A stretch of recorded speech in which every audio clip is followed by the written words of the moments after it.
हरे कृष्णा मित्रों, स्वागत है आप सबका आपके अपने YouTube चैनल हरि नाम धन में। दोस्तों, इस दुनिया में आने वाले प्रत्येक जीव को एक दिन मरना पड़ता है और मृत्यु शाश्वत सत्य है। मनुष्य मरने के बाद अपनी मुक्ति चाहता है। हमारे हिंदू सनातनी विचार में मनुष्य जीवन का अंतिम लक्ष्य ही मोक्ष यानी मुक्ति की प्राप्ति है, परंतु अधिकांश लोगों को ये पता ही नहीं कि मुक्ति किसकी होनी है, शरीर की या आत्मा की या किसकी। तो दोस्तों, भागवत महापुराण में स्कंद 3 के अध्याय 21 से 33 तक में मुक्ति के विषय में माता देवहूति ने भगवान कपिल से पूछा, तो भगवान कपिल ने माता देवहूति को उपदेश देते हुए कहा कि माता, शरीर तो जल जाती है या जल में गल जाती है या मिट्टी में दफन करने पर मिट्टी बन जाती है, तो शरीर का तो मुक्ति होता नहीं और आत्मा अजन्मा और अविनाशी अमर है, तो आत्मा की भी मुक्ति के बारे में सोच नहीं सकते। मुक्ति तो होती है मन की। दोस्तों, शरीर की मुक्ति समझना तो नादानी है, क्योंकि ये शरीर पंच तत्वों मिट्टी, जल, वायु, आकाश और अग्नि से बना है और इन्हीं में मिल जाता है, तो मुक्ति आत्मा की होती होगी।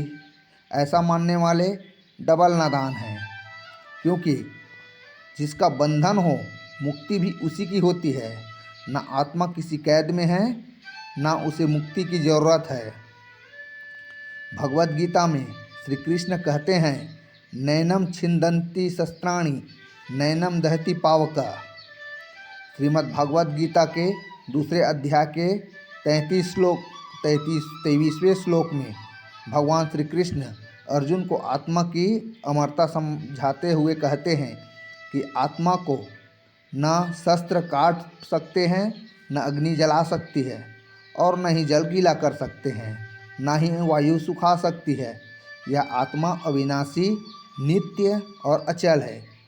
तो मित्रों, जो न जन्म लेती है न मरती है, जिसे न कोई काट सकता है न जला सकता है, जिसे न कोई गीला कर सकते हैं, न आत्मा कभी बंधन में रहे नहीं, तो उसकी मुक्ति के उपाय करना भी मूर्खता ही है। मुक्ति न तो शरीर की होती है न आत्मा की, मुक्ति तो होती है मन की, क्योंकि सारे दुख तकलीफ और फसाद की जड़ तो मन ही है। मन के चलते ही हम इसे खुश करने के लिए कई पाप और अधर्म करते हैं। इसी मन के बात में आकर हमसे कई अशुभ क्रियाएं होती है। और दुखदाई इस बात की है दोस्तों, ये मन बड़ा चंचल और तीव्र है। हवा और सूर्य, प्रकाश और शब्द से भी तेज इसकी गति होती है। ये मन एक क्षण में गांव से शहर, दूसरे क्षण में दिल्ली या अमेरिका कहीं भी चला जाता है। यही मन के चलते हमारा उद्धार या पतन होता है।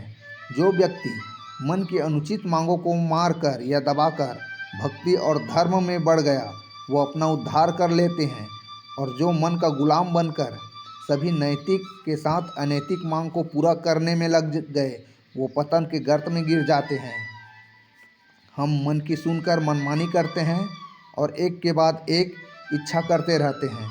हमारे इच्छाओं का अंत ही नहीं, और इसी इच्छा को पूरा करने के लिए हम झूठ, कपट, हिंसा और अधर्म करते हैं, जो हमें नरक में ले जाते हैं। इसलिए ज्ञानी संत लोग कहते हैं कि देखना न इंद्रियों के घोड़े भगे, उनमें हरदम ये संयम के कोड़े लगे। अपने रथ को सुमार्ग लगाते चलो, कृष्ण गोविंद गोपाल गाते चलो। तो दोस्तों, अपने मन को और अधिक की इच्छा पर संयम रखकर भगवान के दिए में संतुष्ट रहकर श्री कृष्ण, हरि, राम के नाम भजते हुए अपने मनुष्य जीवन सार्थक करें। क्योंकि रामचरितमानस में तुलसीदास जी कहते हैं, बड़ भागी मानुष तन पावा, पाई न जे के परलोक संवारा। अंतकाल जब आही, सिर धुनि धुनि पछताही। काल ही कर्म ही ईश्वर ही, मिथ्या दोष लगाही।